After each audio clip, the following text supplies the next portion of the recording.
from the time that they pronounced me dead was a good 45 minutes. They cut my clothes and then they paddled my heart because my heart had stopped. And I could see people screaming and crying, but I didn't realize that was actually my physical body because I was somewhere else.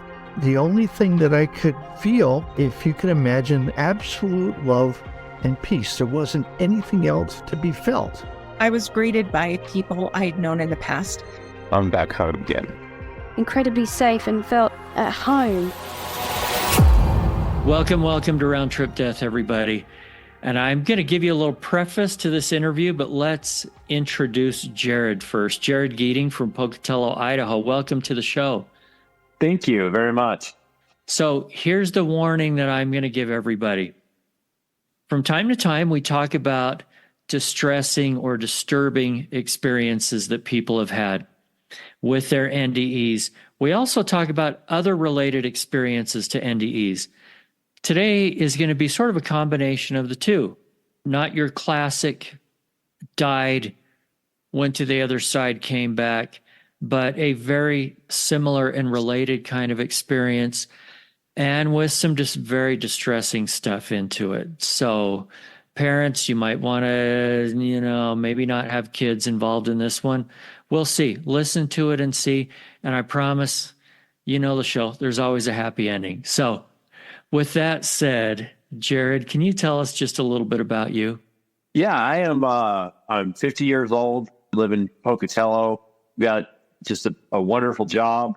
I've been through some really difficult things. I used to live in Utah and just had some amazing experiences. And it turned me into a person that lives in a life of gratitude and very Christ-centered. And I very much am happy with where God has led me from a very dark place to where I'm at now.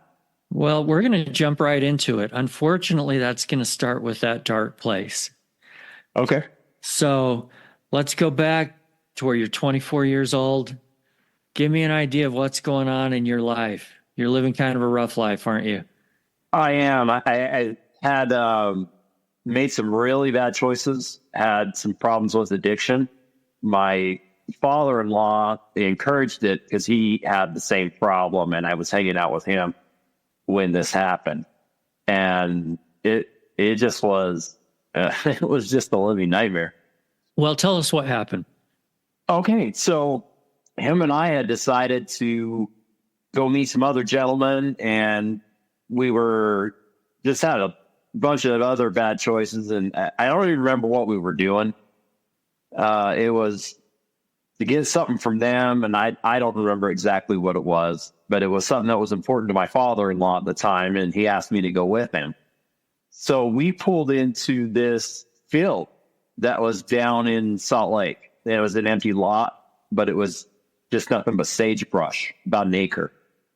And we were sitting there waiting, and these other two gentlemen never showed up, but we didn't know that at the time. And so we're just sitting there waiting, and all of a sudden, my father-in-law slumped over in a seat and just fell asleep.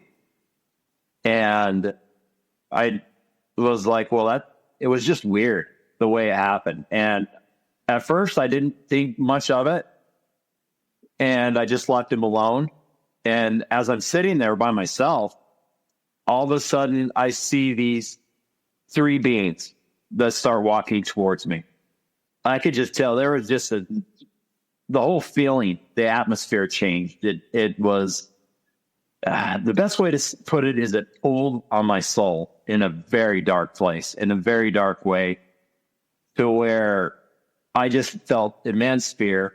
These beings, they had sort of like demonic faces. They looked really creepy. You could tell there was something wrong with them. They weren't human, is what I'm saying.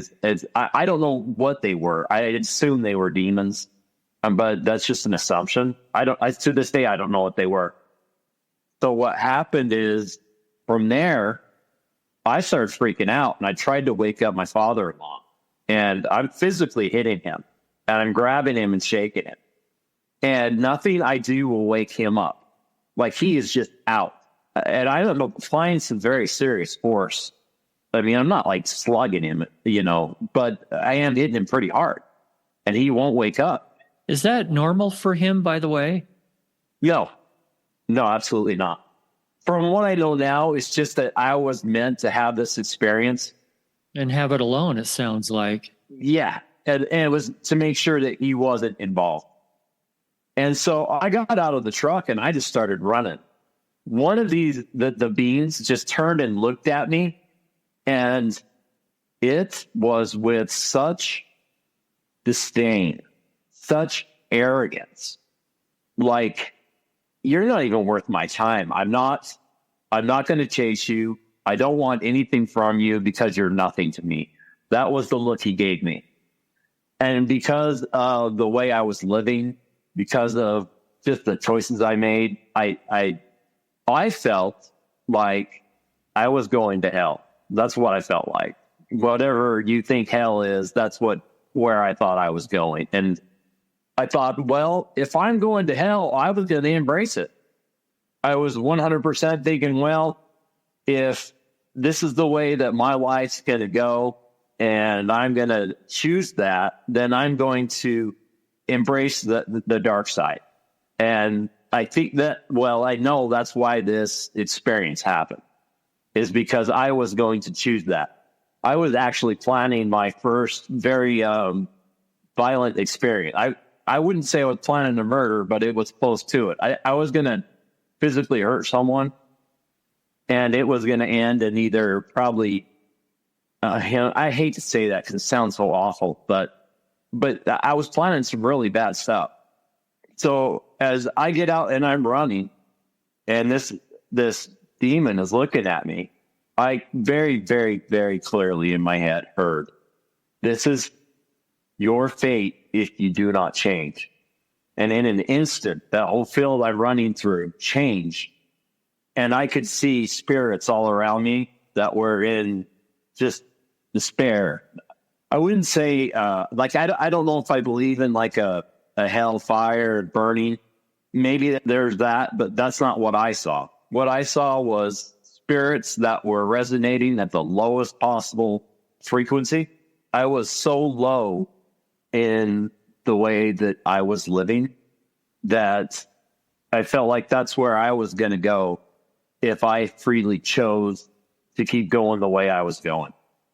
The spirits I saw, I could hear screaming. I could hear just despair. I could see spirits that were people that were trying to get gratification sexually. It just seemed animalistic. Just perversions that I've never seen before in this life. That just, it was creepy and it was scary. And even right now I'm shaken because I'm thinking about it. And so what I did is I was running, and it was winter time. I didn't have a coat, but nothing was going to stop me from trying to outrun this. And just this peek into this plane of existence of where these spirits were. Like I said, I don't know if it was hell. It's definitely a form of hell. Just the pure agony that I saw on these people's faces was so horrific that it absolutely scared me, to the point where I broke down crying as I was running, and I started praying for the first time in a long time. And I was begging God, please, just close this up. I don't want to see this anymore. I can't handle this. And as I was running, and it's like I was running through this field trying to get out of it, it started to slowly close up.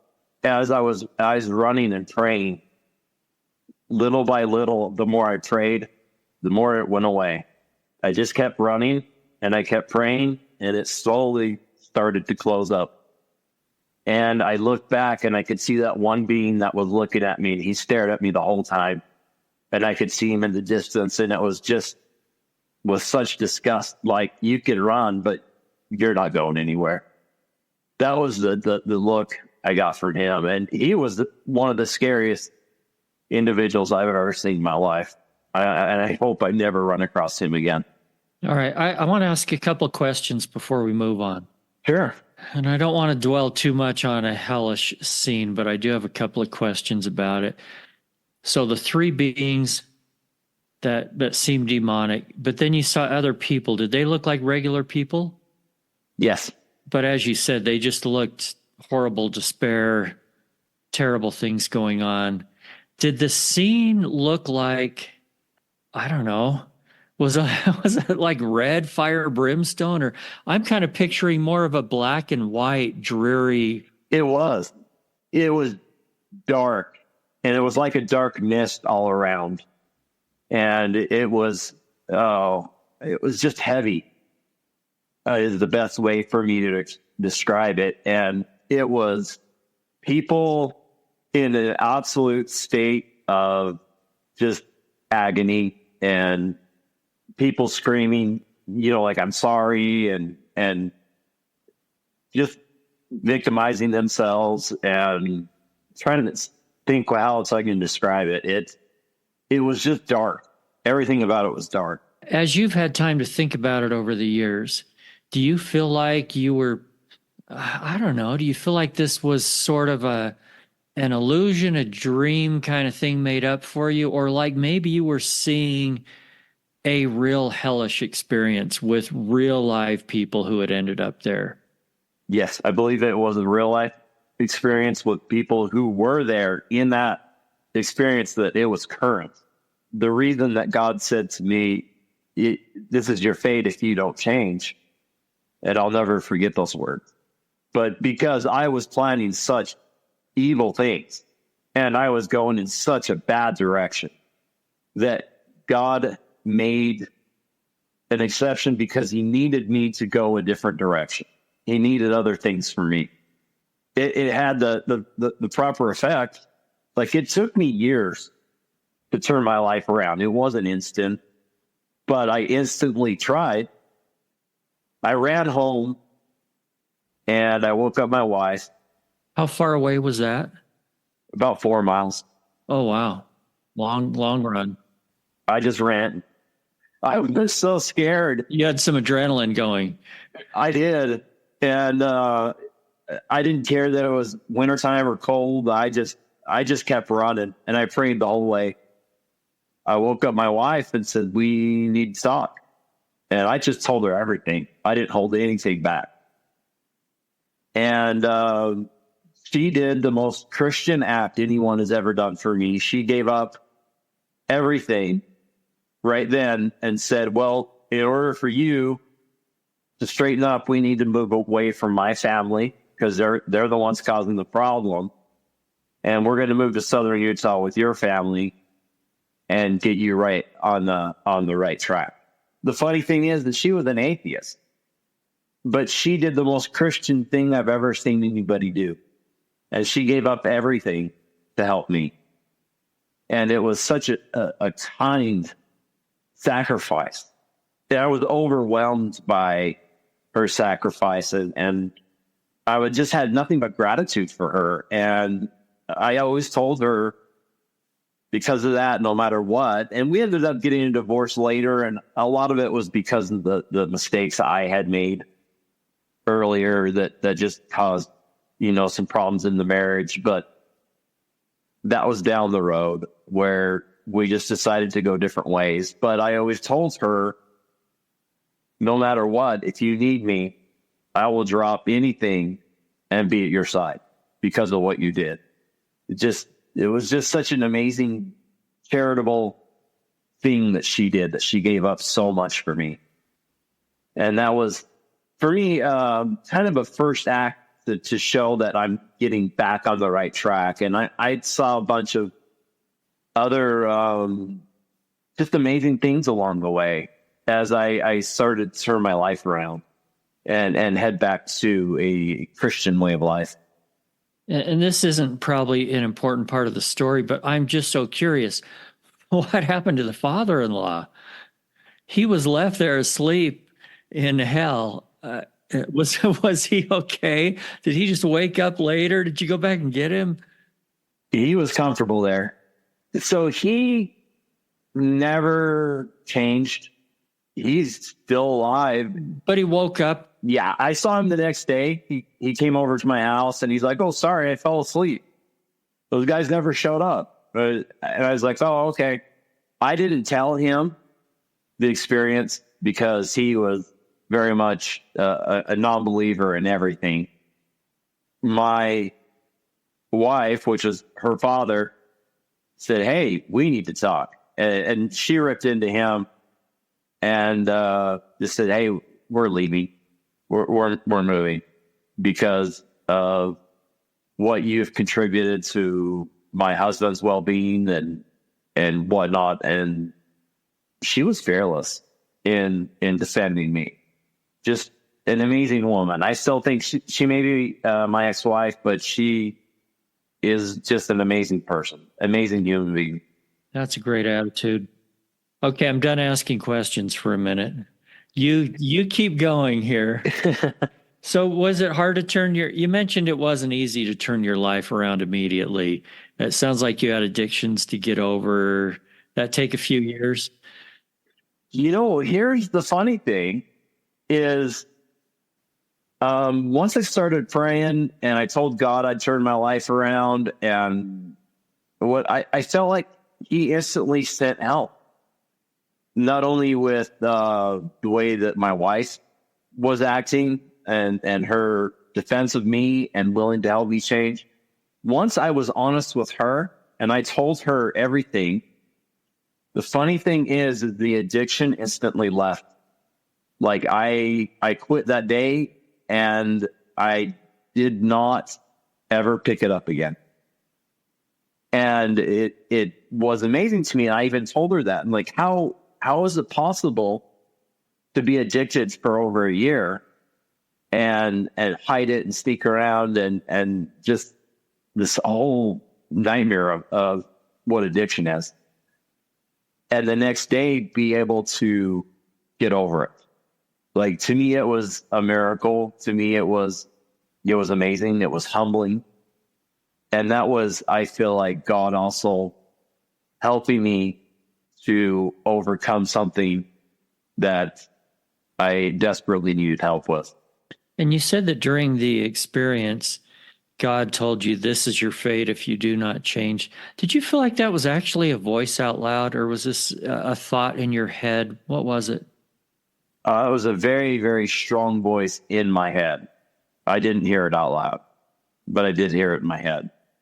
And it's not like the voice that you hear when you're thinking and you're thinking things through or talking to yourself, or it wasn't that. It was very much a very different presence, very different, strong voice. And many times since then, I have prayed and asked, God, did this really happen? Was it just a chemical imbalance? Am I just crazy? And I've gotten a very strong response to that no, I sent that experience to you because I needed you back on my side. I didn't need you to go down there and do those things. And he needed me on my side for my benefit. There's nothing that God can't do on his own, but he was doing it for me.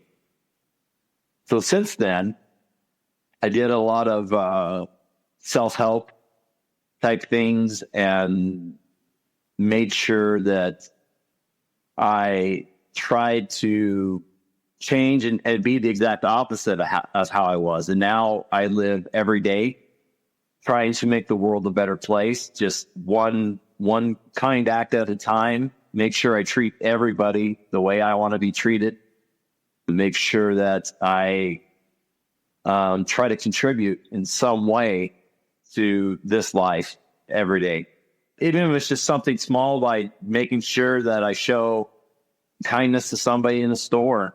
And of course, any act I could ever do to help someone, I would do, as just me trying to do just the opposite of the way I used to live. By the way, listeners, if you think we're wrapping up here and this is going to be a short episode, we're not. We're just going to jump into part 2 here, which is a really cool experience that happened to you about 5 years later, right? It is, yes. So I kept wondering, have I done enough? And I would pray and ask God, and have I done enough? And I would get the answer, or just a feeling of God's love saying, you really need to stop worrying about that. Like you're fine. You're on the right track. You're doing well. Hey, just a brief interruption. This month, starting today, we're asking you, our favorite listener, to support this show. It's definitely a labor of love for Will and I, but it takes a ton of time and money, and we need donations to keep things going. It's easy. Go to roundtripdeath.com, click on the little donation button in the upper right-hand corner. You can show your appreciation for the podcast and help us move forward. We've had requests for video interviews. That's something that we'll be unveiling soon, as well as other improvements. Thank you, thank you, thank you. Now back to the guest. So about 5 years later, I'm living in American Fork. I had been remarried, been married about a year, and my wife was pregnant with our first child. I go in for knee surgery, and while I'm in under knee surgery, I had an experience. I remember them putting me to sleep. And the next thing I remember is me having a conversation with my unborn child, and I'm able to see him, and I'm looking right at him. And I remember looking at him and going, wow, you look so much like your mom, and you look so much like me. And he was in his mid-20s. And he turned to me, he said, I love you, Dad. But he said it mind to mind. And when he said it, it was like a freight train of love, just at full blast, blasting through you. Like that's the best way I can describe it. Like it was just so amazing. It was, words can't describe it. Like I say, a freight train hitting you with love was the best description I can give. That even that's inadequate. But I remember looking at him, and I remember thinking, wow, I love you so much. And I was able to convey it back. And next thing I know, I woke up in the recovery room. And I was so frustrated because I wanted to remember more. I knew there was more. When I first went to when I was talking to my son, the feeling was like when you're talking to someone and somebody else walks into the room, and all of a sudden you stop talking for whatever reason, maybe the situation the other person's not supposed to know about or whatever. But it's like there's something else right on the tip of your tongue, or you just have this feeling like you're just about ready to express something, and then it stops. That was the feeling I had. And then I look at my son, and he said, I love you, Dad. And then I woke up, and I was like, oh man, why can't I remember more? That just seems like so unfair. Like I wanted some great out of body experience. You pick up any near-death experience book, and they've had, all these long journeys and conversations. And I prayed about it and trying to remember more. And I knew there was more. But I even went to a hypnotist. And the hypnotist, she said, well, let me stop you right there, because if you're not supposed to remember it, then hypnotism is not going to help you. Like if God doesn't want you to remember it for whatever reason, then you're not going to remember it. And so it took me about 2 years. And I finally came to the realization that at that time, I couldn't handle more.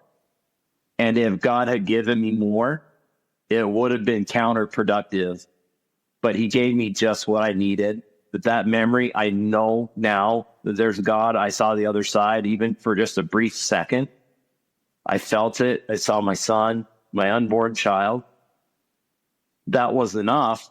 And it supported me many, many times in this life to help me keep moving forward and to keep my eyes, in the direction it needs to be towards God.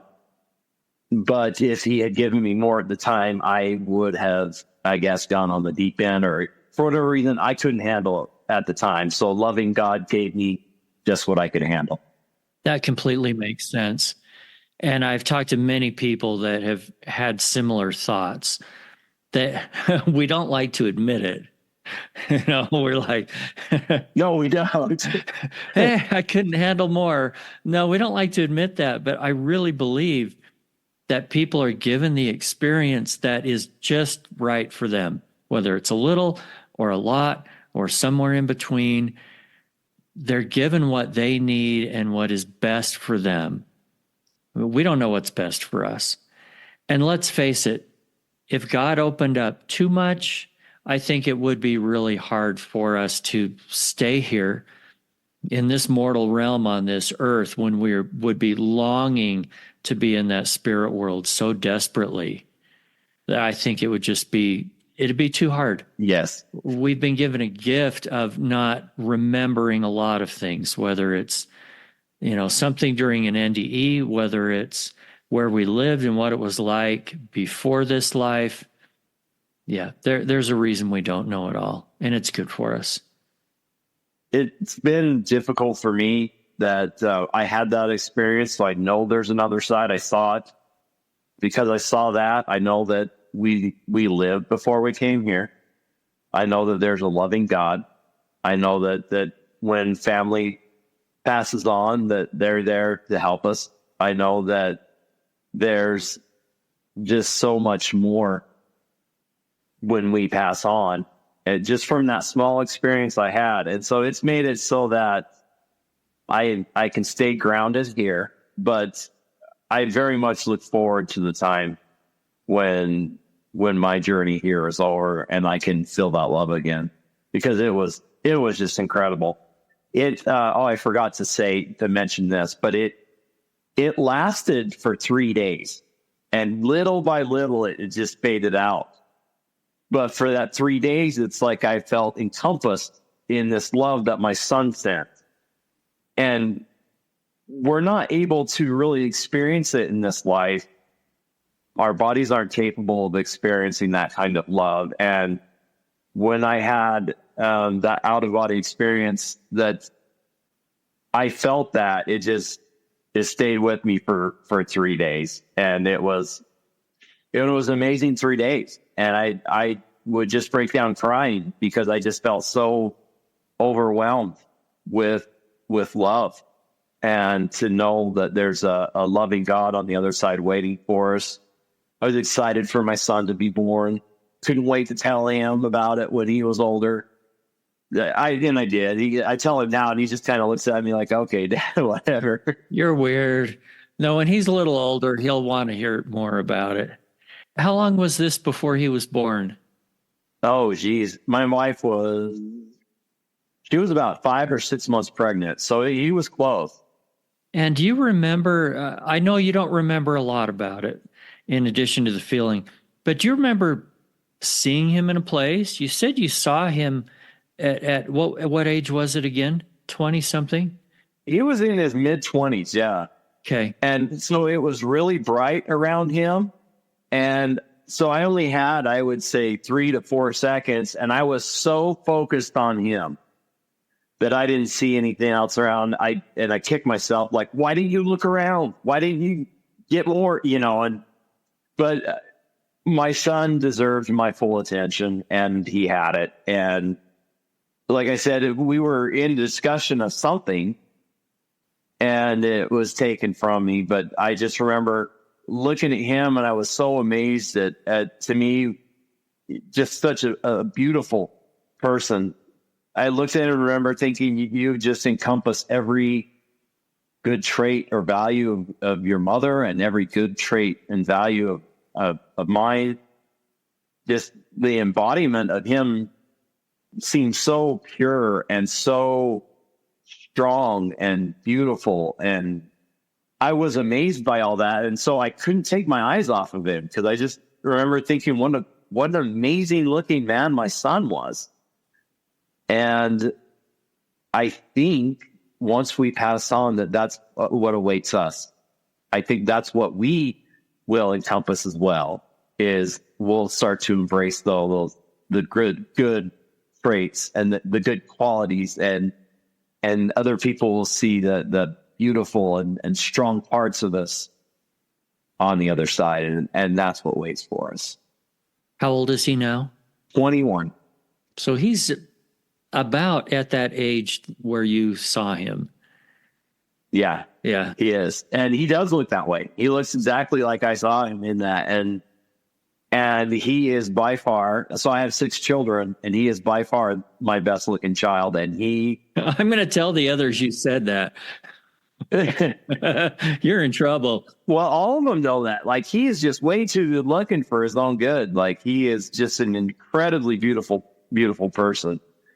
And yeah, he knows it. But he handles it really well. During that 3 days after your surgery, you must have been kind of glowing. Oh, absolutely. Did your wife or anybody notice? Yes, my wife did. I think she was kind of mad that she hasn't had an experience like that, but she did believe me. And the very first thing when I woke up was I asked for her. And the very first words out of my mouth was I told her I saw our son. And so she believed me, because it's not like you're gonna, right out of surgery, the very first thing you're eager to do is make up something like it. That just doesn't happen that just doesn't happen. She was very much on my side, very much believed me, and we talked a lot about it. And it was just an incredible experience. And it, like I said, it has carried me many, many times in this life where I've had some struggles or I've had some difficulty, and I'll always think back to that. In fact, I think about that experience almost every day to this day. Think that I really can't wait till I'm done here. Like, I really look forward to the time where I can go to the other side. I guess I don't need to ask you the question, what's your fear level of death? Oh man, I have zero fear of death. I very much look forward to it. But on the other hand, I try to keep myself grounded. And it's kind of funny. I feel like God has this mission for me to, one day at a time, make the world a better place. And to me, it seems like it's kind of silly, but I laugh about it. But I still do it. I still try my hardest to treat anybody I come in contact with as much kindness as I can. Treat them the way I want to be treated. And if they ever get a chance to go and help someone, then I do that to try to make the world a better place.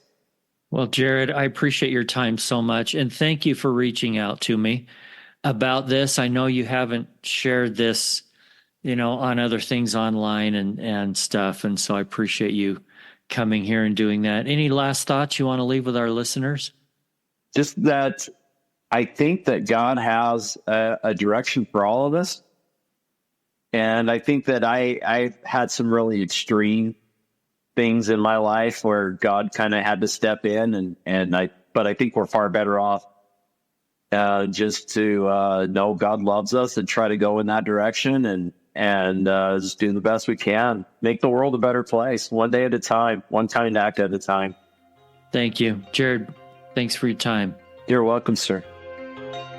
Thank you so much for listening and supporting the show. Just a reminder, click on over to roundtripdeath.com to make a donation, and there'll be a link in the show notes. Until then, I wish you every good thing that you're looking for in this life and the next.